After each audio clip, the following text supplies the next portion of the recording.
Bonjour à toutes et à tous. Bienvenue dans ce nouvel épisode de Paroles de transeuses et de transeurs. Un podcast où nous allons à la rencontre de personnes qui pratiquent une forme d'état modifié de conscience appelée transe intuitive. De quoi s'agit-il ? D'un type de transe qu'on peut atteindre en toute sécurité, que l'on appelle aussi transe consciente. C'est-à-dire un état de conscience non ordinaire où les transeurs et les transeuses ont toujours un lien tangible avec la réalité. Avec le ici et maintenant. Mais où, en même temps, Il y a tout un ensemble de choses qui peuvent se manifester à eux, comme des visions, des intuitions sous forme de mots, d'images ou de sons, des émotions, des ressentis corporels. et bien plus de choses encore. Ces personnes entrent donc en transe dans leur quotidien pour en découvrir davantage sur elles-mêmes et sur leur environnement. Comment est-ce que cela influence-t-il leur vie ? Où se situe la magie dans tout ça ? Quelles sont leurs découvertes, mais aussi leurs doutes ? Leur joie, leur émerveillement en entrant dans cet état différent, En transant. Voici leurs témoignages. Bonjour à toutes et à tous. Aujourd'hui, Sonia, juriste de formation et mère de famille, va nous présenter en détail sa découverte, puis sa pratique au quotidien des transes intuitives. Elle est venue à un de nos ateliers il y a 2 ans, et puis elle participe aussi à ce qu'on appelle les clubs de transe, donc des rendez-vous hebdomadaires qui ont lieu à Bruxelles, où les gens peuvent venir s'exercer à rentrer dans cet état modifié de conscience et en découvrir plus sur eux-mêmes. Elle va nous dévoiler aujourd'hui les différents aspects de sa vie qui ont pu être fluidifiés, notamment pour son sommeil, qui s'en est retrouvé amélioré. Pour elle, l'un des aspects les plus intéressants de la transe, c'est qu'elle permet à tout le monde de pouvoir expérimenter un certain sentiment de créativité, un sentiment qui est généralement ressenti par les artistes, les gens qui ont de l'inspiration, bien sûr, peut-être que vous connaissez ça, un sentiment quand on fait de l'improvisation, quand on se laisse porter par son intuition. Pour Sonia, donc, faire de la transe, c'est un peu retrouver cette créativité inhérente de l'être humain, et ainsi de pouvoir être traversé comme par un souffle de vie. Bonjour Sonia, et merci d'être avec nous. Est-ce que tu veux bien commencer par te présenter, s'il te plaît ? Alors, j'ai 44 ans et j'habite à Bruxelles. Je travaille dans le domaine juridique, donc je suis juriste de formation, donc j'ai étudié le droit et je travaille dans une association. Et voilà, j'ai toujours eu des emplois plus ou moins juridiques ou dans des administrations, etc. Est-ce que tu peux nous partager comment tu as découvert la transe ? Alors, la première fois que j'ai entendu parler de transe, en fait, et que je m'y suis intéressée, c'était en 2021. En fait, je suis tombée sur un podcast de France Inter ou France Culture. Et c'était une interview de Corinne Sombrin, en fait, donc qui est une femme qui a vécu une expérience de transe très intense en Mongolie, et qui ensuite en a beaucoup parlé dans les médias, qui a écrit des livres, etc. Et voilà, j'ai écouté cette interview, j'ai trouvé ça très intéressant. Et j'ai acheté un livre, puis un deuxième, et enfin, ça m'a beaucoup intéressée, ça m'a beaucoup interpellée, et ça m'a donné envie d'en savoir plus. Et après, j'ai commencé un petit peu à faire ma petite enquête sur Internet, et je suis tombée sur votre site, donc le site des Autres Nous. Et j'ai vu qu'il y avait un stage qui était organisé, je me suis inscrite, et voilà, c'est vraiment comme ça que je suis rentrée dans la transe. Et c'est quoi tes portes d'entrée, tes inducteurs, quand tu fais de la transe ? Alors la première fois que j'ai fait une transe, j'ai pas forcément tout de suite trouvé un inducteur. Je me souviens d'avoir ressenti ça très fortement dans le corps. J'étais couchée sur le dos et j'avais vraiment l'impression que mon corps fondait vraiment dans le sol, faisait corps avec le sol. C'était très très impressionnant. Et par la suite, les transes suivantes, j'ai commencé à développer un mouvement du bras, un tout petit mouvement, donc rien d'impressionnant ou de spectaculaire. Et après, ce mouvement s'étendait à l'autre bras, parfois au torse, parfois au reste du corps. Et en fait, j'ai découvert que c'était vraiment ça mon inducteur. Donc maintenant, chaque fois que je veux vraiment consciemment, volontairement rentrer en transe, donc je commence ce petit mouvement moi-même volontairement. Donc là, c'est vraiment un mouvement effectué consciemment. Et après, ça part tout seul, en fait. Après, je me détache et le mouvement, c'est comme une roue qu'on pousse. On la pousse une fois, mais après, elle continue à rouler, en fait. Donc, c'est un peu ça. Et là, justement, la transe, ça se fait un peu tout seul, en fait. Donc, on n'est pas dans il faut. On se détend avec les mouvements inducteurs qui sont les miens. Je rentre dedans très facilement et de façon très fluide. Comment est-ce que tu as vécu lors des ateliers le fait qu'il pouvait y avoir des personnes autour de toi qui pouvaient être plutôt expansives, comme se mettre à crier ou faire beaucoup de bruit ? La première fois que j'ai fait la transe, donc il y avait plus de monde. Là, j'avoue, j'étais un peu perturbée. J'étais là, est-ce que je dois faire quelque chose, pas faire quelque chose? J'avais l'impression que ça m'empêchait un peu de me lâcher, même si c'est venu par la suite. Les fois suivantes, ça a plutôt eu un effet un peu galvanisant en fait, parce que j'avais plus. Bon, d'abord, je l'avais vu plusieurs fois chez d'autres personnes, donc ça ne m'impressionnait plus. Je savais aussi que j'avais la liberté de ne pas le faire si je ne le ressentais pas comme ça.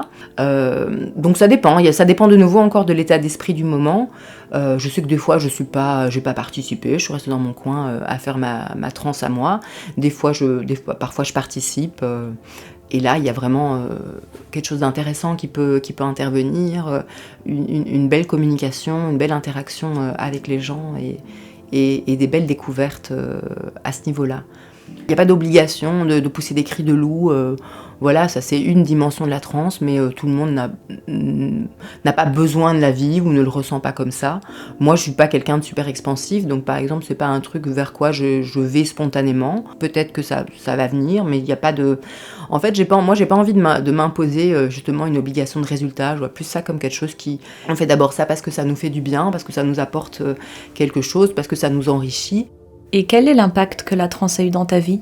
Mais c'est très progressif en fait, c'est une pratique très intéressante, selon moi, qui permet vraiment de faire intervenir beaucoup plus la dimension un peu corporelle dans sa vie, parce que étant dans une profession quand même très intellectuelle, étant beaucoup de manière générale aussi sur le plan de ma personnalité, étant beaucoup dans mon mental en fait en permanence, ça m'a permis un peu de me réintéresser à mon corps en fait. Là, il y a vraiment eu cette dimension donc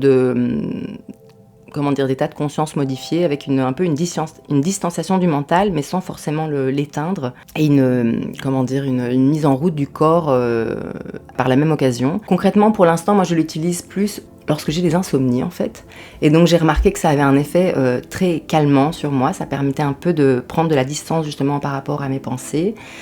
Voilà, vraiment prendre une distance, regarder mon corps, parce qu'avec la transe, le corps se met en mouvement. Donc, en ce qui me concerne, ce sont des petits mouvements, pas forcément très forts. Et en fait, ça me permet de me distancer de ma pensée. Ma pensée devient une espèce de constat, en fait. Je constate que mon corps bouge, donc c'est une forme de pensée, mais très, très minimaliste en quelque sorte. Et ça permet vraiment de m'apaiser. Et en fait, avec ça, c'est incroyable. Donc, soit je m'endors directement, donc pendant que je le fais, je finis par m'endormir. Soit tout d'un coup, je décide d'arrêter de transer. Et après, voilà, je change de position et je m'endors tout de suite, en fait. Et toi, de ton côté, quand tu as envie d'amplifier ta transe, comment tu fais ? Pour amplifier la transe, vraiment, j'ai une simple intention, parce que j'ai toujours l'impression quand je reste couchée, là je pense à la pratique collective de la transe, qu'il y a encore une petite part de moi qui lâche pas prise en fait. Parce qu'en fait c'est quelque chose de c'est progressif, voilà, les premières pratiques étaient quand même plus limitées, petit à petit ça va de plus en plus loin, parce que forcément à force de pratiquer, on commence un peu à lâcher ses barrières aussi, voilà, on a moins peur aussi d'avoir l'air ridicule si on le fait avec d'autres personnes. On accepte, il y a une part d'acceptation aussi, il y a l'acceptation de voilà, si maintenant mon bras il fait ça, si ma jambe elle fait ça, ben voilà, on s'en fiche, voilà, parce que par ailleurs j'ai vu des gens faire des choses beaucoup plus extrêmes encore, donc en fait ça me laisse aussi un champ très large à investiguer. J'estime que je dois pas me bloquer là-dedans, mais je laisse vraiment les choses aller. Voilà, je vais juste exercer une volonté dans le sens, voilà, je vais limiter à un petit mouvement parce que je veux juste aller dormir, ou je vais ouvrir plus le champ des possibles, et on voit ce qui sort aussi. Oui. Et c'est aussi en fonction de l'inspiration des gens qui sont autour de moi aussi. Quand on le fait en collectif, on est aussi inspiré par ce qu'on voit si on a les yeux ouverts, ou ce qu'on entend, ou ce qu'on perçoit de mouvements autour de soi. Et il y a des choses complètement inédites qui peuvent aussi survenir en fait. Est-ce que tu veux bien aborder le sujet de la créativité dont tu nous avais déjà parlé ? En fait, la transe, elle avait quelque chose quand même à voir avec la création artistique quelque part. J'ai vraiment eu l'impression que ça s'apparentait beaucoup à ce que les artistes en création pouvaient vivre, que ça soit lors de répétitions ou lorsqu'ils sont sur scène, et parfois aussi les artistes qui travaillent beaucoup avec l'improvisation, et peut-être ça s'apparente même aussi parce que là je limite ça aux arts de la scène, mais c'est probable qu'un écrivain aussi puisse rentrer en transe, et en fait je trouve donc même sans être une artiste professionnelle, pour avoir déjà quand même travaillé dans la musique et dans le théâtre, je trouve que ça s'apparente beaucoup au moment de création, c'est-à-dire quand on est sur scène et et qu'on essaye des choses en fait. Donc avant peut-être le moment final où on est peut-être plus dans l'improvisation, on a répété, on sait ce qu'on doit dire ou comment on doit chanter, où on doit se placer, mais vraiment le moment de création où on est en train de créer un objet artistique quoi.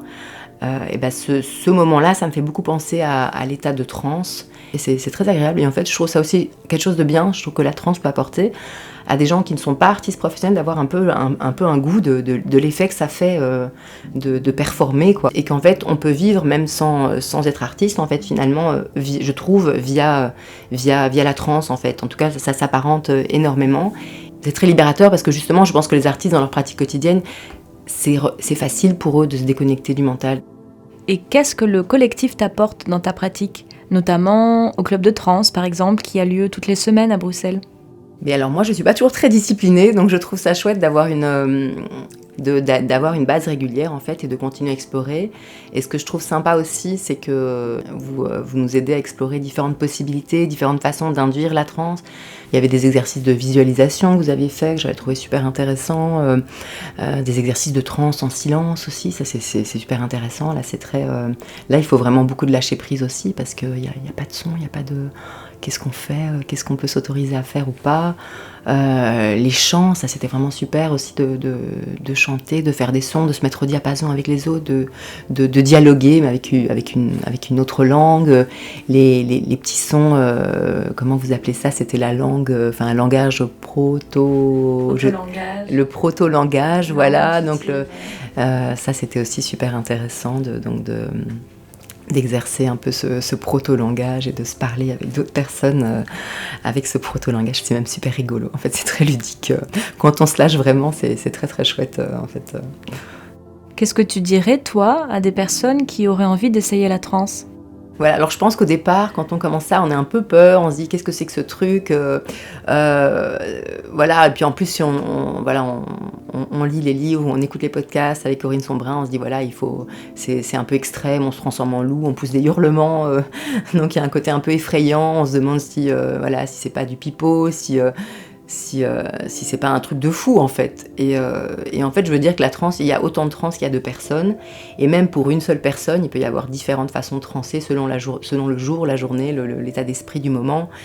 Et voilà, moi, en ce qui me concerne, par exemple, je fais pas du tout des transes extrêmes, j'ai pas spontanément envie de crier ou de hurler, ni de faire des choses rocambolesques. Donc voilà, ça dépend de chaque personne et de tout ce que chaque personne a en elle, et aussi des capacités propres de chaque personne à lâcher prise ou à pas lâcher prise. Il peut aussi y avoir un besoin chez certaines personnes de faire des choses très fortes parce qu'il y a beaucoup de choses à libérer, et pour d'autres, c'est peut-être pas non plus nécessaire. Donc je dirais ne pas avoir peur de ça, parce qu'en fait, il y a plein de manières différentes de transer. Moi, ça peut m'arriver de bouger juste mon bras droit, et puis c'est tout quoi. Donc ça n'a rien d'extrême ou de spectaculaire. Maintenant, ceux qui cherchent l'extrême ou le spectaculaire et qui sont en mesure de lâcher prise et qui ont ça en eux, alors c'est très chouette aussi de faire de la transe, quoi, parce que ça libère cette énergie-là et ce potentiel-là aussi. Donc je dirais ne pas avoir peur, venir confiant. Je trouve que ça doit être une pratique qui s'envisage de la même façon qu'on peut avoir envie de faire de la méditation ou de l'hypnose, et ce sont des pratiques qui intéressent déjà beaucoup de gens. Donc il y a beaucoup de gens qui sont déjà en recherche d'autres choses dans leur vie, d'une autre dimension dans leur vie, et qui essayent déjà différentes choses, le yoga, l'hypnose, vous savez, ce sont des pratiques très répandues, donc je pense que la transe a une place parmi ces pratiques. Et pour finir, quelle est la place que tu aimerais que la transe prenne dans notre société? Oui, et d'autant plus qu'on est dans une société où le corps n'est pas tellement... Enfin, en tout cas, on est quand même très nombreux à travailler dans des bureaux, à être dans la pensée en permanence. Il y a de plus en plus de tâches qui sont mécanisées, et donc en fait, il y a quand même toujours des gens qui ont des professions manuelles, mais il y a aussi beaucoup de gens qui sont dans des professions strictement intellectuelles, qui sont dans des bureaux et le corps commence à devenir une part négligeable de soi. Et c'est là que je trouve la transe, elle a quand même un chouette rôle à jouer si elle pouvait se répandre. Intéresser d'autres personnes et devenir une pratique plus courante, comme peut l'être le yoga, etc. C'est l'idée de se réintéresser un peu à son corps et de lui redonner une place, quoi. Au même titre que le corps intervient dans les sociétés plus ancestrales, où la transe est quelque chose de banal et pratiqué par plus de monde. Je trouve que que ça a un rôle à jouer à ce niveau-là, bon, au même titre peut-être que de faire du sport, etc. Mais là, il y a cette dimension de liberté, de corps en liberté, qu'il y a peut-être moins dans d'autres disciplines. Et c'est là que c'est intéressant, parce que peut-être ça peut aussi peut-être nous libérer aussi un peu du mental, quelque part. On libère son corps, et via ça, on libère peut-être un peu son mental. Et je pense que ça peut être positif pour beaucoup de gens. Oui, moi je trouve que ça devrait être une pratique plus couramment utilisée, notamment des personnes qui se sentent aliénées par le travail, par le train-train quotidien. On est toujours en train de consommer quelque chose, quoi. Donc on travaille la journée, le soir on va regarder une série Netflix, puis on va dormir, puis rebelote le lendemain. Il n'y a pas toujours assez d'espace, je trouve, de peut-être un peu plus de vide, en fait, où on ne fait pas quelque chose volontairement, mais on a vraiment perdu de vue le corps, on a perdu de vue, on a vraiment perdu de vue la dimension physique de nos êtres. Il y a beaucoup de maladies de société liées au stress, et je pense que ça peut avoir un impact de pratiquer la transe pour réduire son stress, en fait, simplement. Même si je ne veux pas réduire la transe à cette dimension un peu de santé ou cette dimension utilitariste, parce que je pense elle a une dimension plus large que ça, mais à minima, c'est déjà un effet qui peut être acquis avec la transe, quoi. Voilà pour aujourd'hui, j'espère que cet entretien vous a plu et que vous avez pu en apprendre davantage sur les transes intuitives. La semaine prochaine, nous aurons la chance de nous entretenir avec Aurel, un artiste pluridisciplinaire qui nous parlera des transes intuitives et comment est-ce que celles-ci lui ont permis de se reconnecter avec des états qu'il avait vécus durant son enfance.